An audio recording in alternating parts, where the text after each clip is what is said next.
কৃষ্ণ চৈতন্য প্রভু নিত্যানন্দ শ্রী অদ্বৈত গদাধর শিবাসাদি গৌর ভক্তবৃন্দ।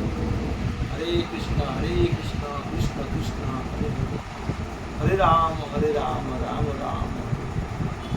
শ্রীমন মহাপ্রভু অর্থাৎ চৈতন্য মহাপ্রভু যেতବେଳେ দক্ষিଣ ଭାରତକୁ ଗଲେ ଶ୍ରୀ ଗୋଦାବରୀ ତଟରେ ରାମାନନ୍ଦ ରାୟଙ୍କ ସହିତ ସାକ୍ଷାତ ହେଲା। ରାମାନନ୍ଦ ରାୟ ଓଡ଼ିଶା ରାଜା ପ୍ରତାପ ରୁଦ୍ରଙ୍କର ରାଜ୍ୟପାଳ ରୂପରେ ଶ୍ରୀ ଗୋଦାବରୀରେ ଶାସନ କରୁଥିଲେ।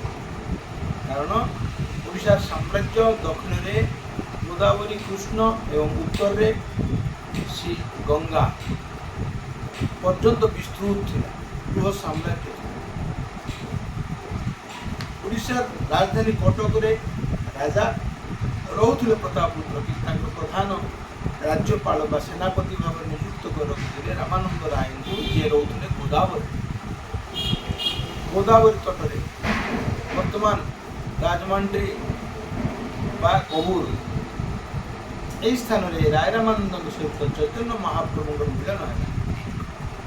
ଚୈତନ୍ୟ ମହାପ୍ରଭୁଙ୍କ ଦର୍ଶନ କରି ରାମାନନ୍ଦ ରାୟ ପୁଲକିତ ହେଲେ, ଆନନ୍ଦିତ ହେଲେ ଏବଂ ରାମାନନ୍ଦ ରାୟ କହିଲେ, ମହତ୍ ବିଚଳନଂ ଗୃହୀଣାଂ ଗୃହୀଣାଂ ଦିନଚେତ ସାମ, ନିଶ୍ଚୟ ସାୟ ଭଗବାନ ନାନ୍ୟତ୍ କଳ୍ପତେ କ୍ୱଚିତ୍। ମହତ୍ ସାଧୁ ବୈଷ୍ଣବଙ୍କର ଆଗମନ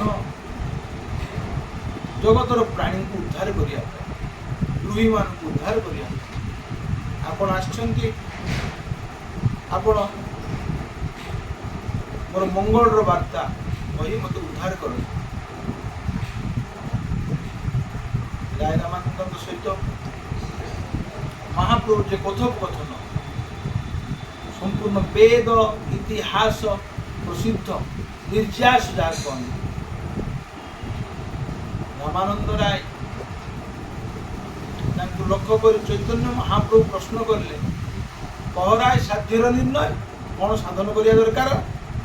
ରାମାନନ୍ଦ ରାୟ କ'ଣ କହିଲେ? ରାମାନନ୍ଦ ରାୟ କହିଲେ,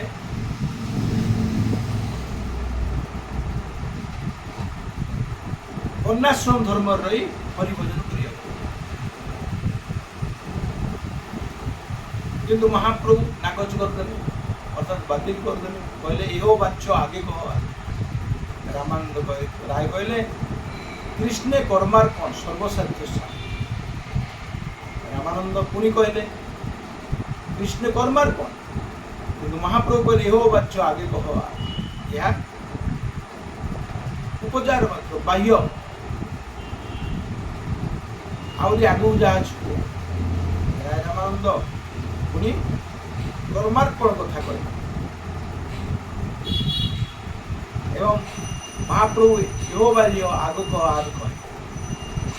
ରାୟ ରାମାନନ୍ଦ କହିଲେ, କର୍ମତ୍ୟାଗ ସର୍ବସାଧ୍ୟ ସାର। ମହାପ୍ରଭୁ କହିଲେ, ଏହୋ ବାହ୍ୟ ଆଗ କହ।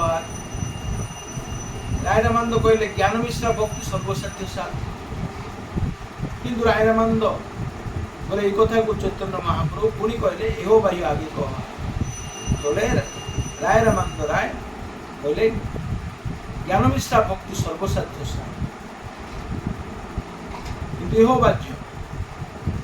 କିନ୍ତୁ ଯେତେବେଳେ ରାମାନନ୍ଦ ରାୟ ଶୁଦ୍ଧ ଭକ୍ତିର କଥା କହିଲେ, ଭାଗବତର ଗୋଟିଏ ଶ୍ଲୋକ ଶ୍ରୀ ବ୍ରହ୍ମାଙ୍କ ସ୍ତବରୁ ଉଦ୍ଧାର କରି କହିଲେ, ଜ୍ଞାନେ ପ୍ରୟାସ ମୁଦ ପାଶ୍ୟ ନମନ୍ତେ ଏବ ଜୀବନ୍ତି ସନ୍ମୁଖ ରୀତାଂ ଭଗବୀୟ ବାର୍ତ୍ତାଂ। যেই প্রায় সজিত জ্ঞান চেষ্টা কর্ম চেষ্টা ইত্যাদি পরিত্যাগ করে কেবল ভক্তি শুদ্ধ ভক্তিরে ভগবানকে উপাসনা করিয়া উচিত, তাহলে ভগবান সন্তুষ্ট হুঁতি। মহাপ্রভু কহিলে এও হয়, মানে এ হেলা আগে কহ। রামানন্দ রায় কহিলে, জ্ঞান নিষ্ঠা ভক্তি, অর্থাৎ এই ভক্তির ନିର୍ଯାସ ବା ଭକ୍ତିର ବିଭିନ୍ନ ଅଙ୍ଗ ଜ୍ଞାନ ହେଇକିରି ବା ଜାଣି ଭଗବାନ ସେବା କରିବା ଉଚିତ। ଯେମିତି ଭୋକିଲା ଲୋକଟି ଖାଇଲେ ତୃପ୍ତ ହୁଏ, ସେମିତି ଭଗବାନଙ୍କ କଥା ଶୁଣିବା ପାଇଁ, ଭଗବାନଙ୍କର ସେବା କରିବା ପାଇଁ ଆମ ଭିତରେ ଉତ୍ସାହ ରହିବା ଦରକାର। ଏବଂ ଏଇ ଉତ୍ସାହଟା କେମିତି ହେବ? ସାଧୁସଙ୍ଗରେ। ଏଣୁ ସାଧୁସଙ୍ଗରେ ହରିଭକ୍ତି ଜୀବନର ଚରମ ଉଦ୍ଦେଶ୍ୟ, ପରମ ଉଦ୍ଦେଶ୍ୟ। ପୁଣି ରାମାନନ୍ଦ ରାୟ ମହାପ୍ରଭୁଙ୍କ ଭିତରେ କିଛି ଆଳାପ ଆଲୋଚନା ହେଇଛି। ମହାପ୍ରଭୁ ଦାସ୍ୟ, ସଖ୍ୟ, ବାତ୍ସଲ୍ୟ, ମଧୁର ଇତ୍ୟାଦି ବିଭିନ୍ନ ରସ ବିଚାର କରିଲେ। ସର୍ବୋତ୍ତମ ଶ୍ରୀ ମାଧୁର୍ଯ୍ୟ ଭକ୍ତିର ବ୍ରଜବାସୀ ମାନଙ୍କର ପ୍ରେମ ଏଟା ସ୍ଥାପନ କରିବେ। ବ୍ରଜବାସୀ ମାନଙ୍କ ପ୍ରେମ ଅର୍ଥାତ୍ ବ୍ରଜବାସୀ ଗଣ ଅଛି ଗୋବିନ୍ଦଙ୍କୁ ଯେମିତି ସେବା କରିଛନ୍ତି, ଏଟାରେ ଭଗବାନ ବହୁତ ସନ୍ତୁଷ୍ଟ ହୁଅନ୍ତି, ପରମ ସନ୍ତୁଷ୍ଟ ହୁଅନ୍ତି। ସେ ବ୍ରଜବାସୀ ମାନଙ୍କ ଭିତରେ ସର୍ବୋତ୍ତମା ଶ୍ରୀମତୀ ରାଧାରାଣୀ। ଯଦ୍ୟପି ବାତ୍ସଲ୍ୟ ଭକ୍ତିରେ ଭଗବାନ ସନ୍ତୁଷ୍ଟ ହୁଅନ୍ତି,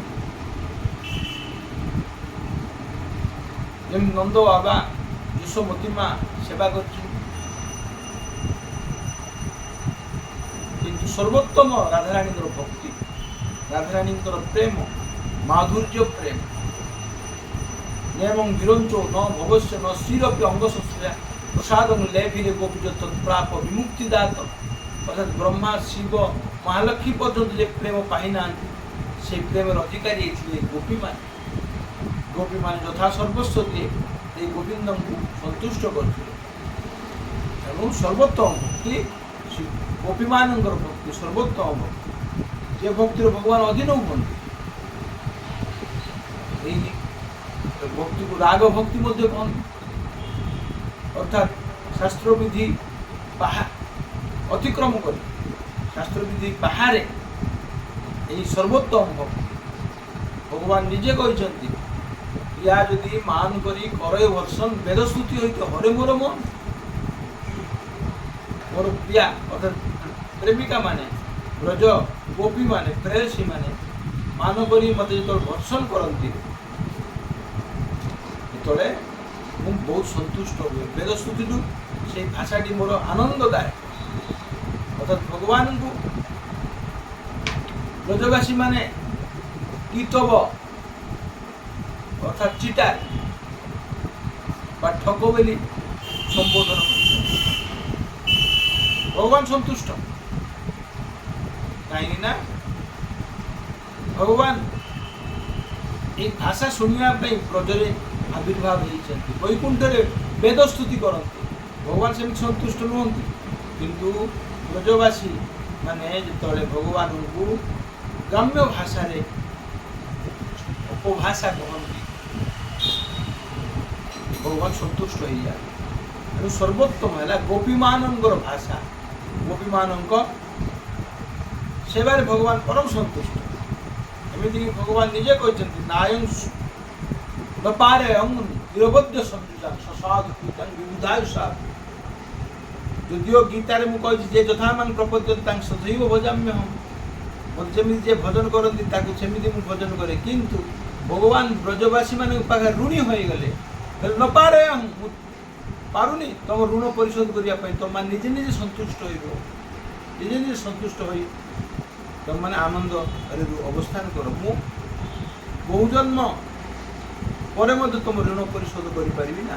ତେଣୁ ବ୍ରଜବାସୀମାନଙ୍କ ସର୍ବୋତ୍ତମ, ସେ ବ୍ରଜବାସୀମାନଙ୍କର ପ୍ରେମ ଉପଲବ୍ଧି କରିବା ପାଇଁ ଶ୍ରୀ ରାଧା ଗୋବିନ୍ଦଙ୍କୁ, ଶ୍ରୀ ଗୋବିନ୍ଦଙ୍କୁ ଜଗନ୍ନାଥ ହୋଇ ଆସିବାକୁ ପଡ଼ିଲା, ଚୈତନ୍ୟ ହୋଇ ଆସିବାକୁ ପଡ଼ିଲା।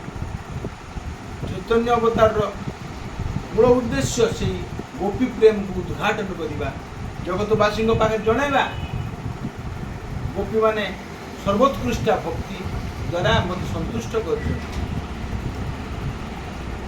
ଶ୍ରୀ ରାଧା ପ୍ରଣୟ ମହିମା କୀଦୃଶ ବାନବାସ୍ପାଦ୍ୟ ଜନଦ୍ଭୁତ ମଧୁରିମା କୀଦୃଶ ବା ମଧ୍ୟ ସୌଖ୍ୟଂ ମଦନୁଭବସ କୀଦୃଶଂ ବିଦ୍ୟୁଲୋଭାତ।